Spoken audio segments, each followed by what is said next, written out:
again. So we are going to be covering a general conference talk.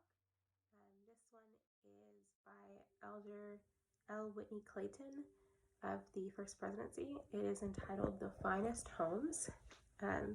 He starts out the talk and he talks about a billboard that caught his eye in Salt Lake City.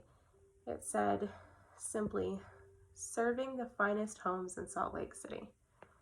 He goes on and he talks about, that catchy message. What is the finest home?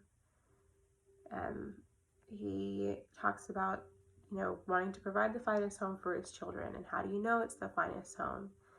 And then he says, we've been invited, I've reflected on the homes of the church members Kathy and I have been privileged to visit. We've been invited into homes in Korea, Kenya, the Philippines, and Peru, in Laos and Latvia. Let me share 4 observations of fine homes. The first, from the Lord's perspective, establishing the finest home has everything to do with the personal qualities of the people who live there. These homes aren't made fine in any important or lasting way by their furniture or their net worth or social status. The finest characteristics of any home is the image of Christ reflected in the home's residents.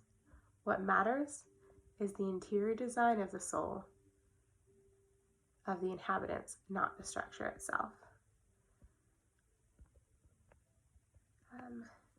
So how do we get the Lord in our countenance? I'm sure we can find the answers. I'm sure we know them. We're able to rattle off the standard ones. How do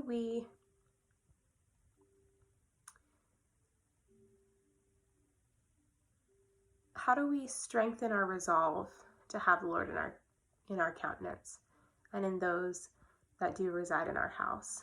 The other thing that he does mention is you can have a Christ-like home even if you're the only one in it that is a member.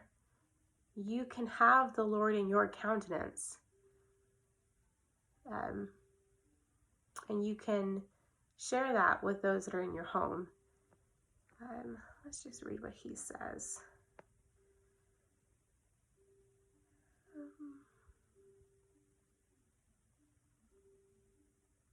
And of course, in all things me, I didn't mark it. So even if you are the only one in your household who follows the injunctions to seek after these things, you can contribute to the spiritual furnishing of your family's home. So take courage. Secondly, he says, the residents of the finest homes take time to study the scriptures and the words of the living prophets every day. That has been a lot easier with the Come Follow Me program, to be able to every day open the scriptures and to, as President Russell M. Nelson says, to transform and remodel yourself. I'm grateful for that in my life.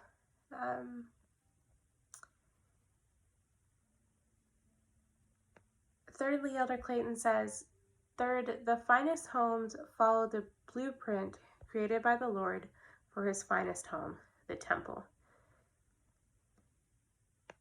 Building a temple begins with basic steps, clearing brush and leveling the land. Those initial efforts to ready the ground might be compared to keeping the basic commandments. The commandments are the foundation on which the discipleship is built. Steady discipleship leads us to become firm, steadfast, and immovable, like the steel framework of the temple. He goes on and he explains the many different facets, from the ground to the framework to the interior. He even talks about how the Salt Lake Temple is actually going through a renovation project. So there's always room to change. He says, We should follow the example given to us by the Salt Lake City Temple renovation and take time to evaluate our own spiritual seismic engineering to make sure it's up to date.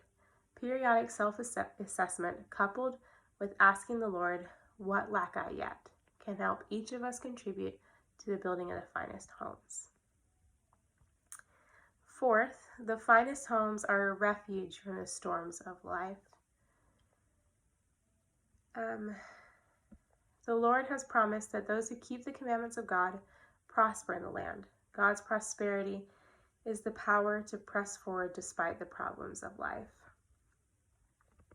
Elder Clayton goes on and he describes a very interesting thing that was happening in Paraguay. I challenge you to read it. But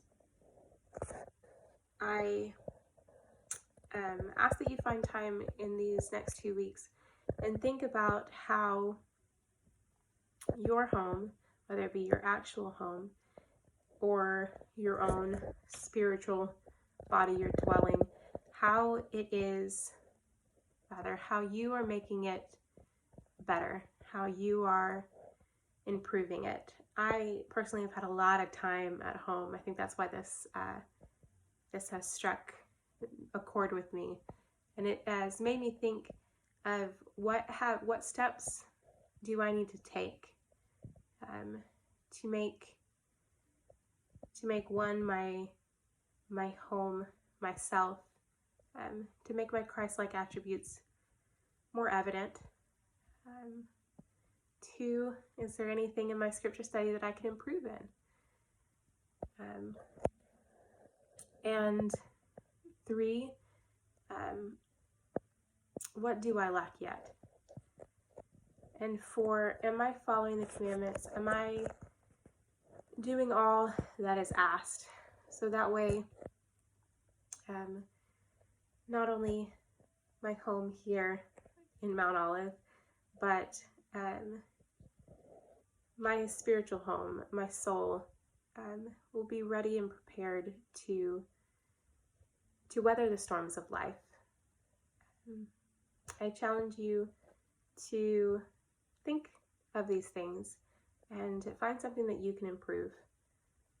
I hope you guys are all faring well, and I hope to see you soon. Bye, guys.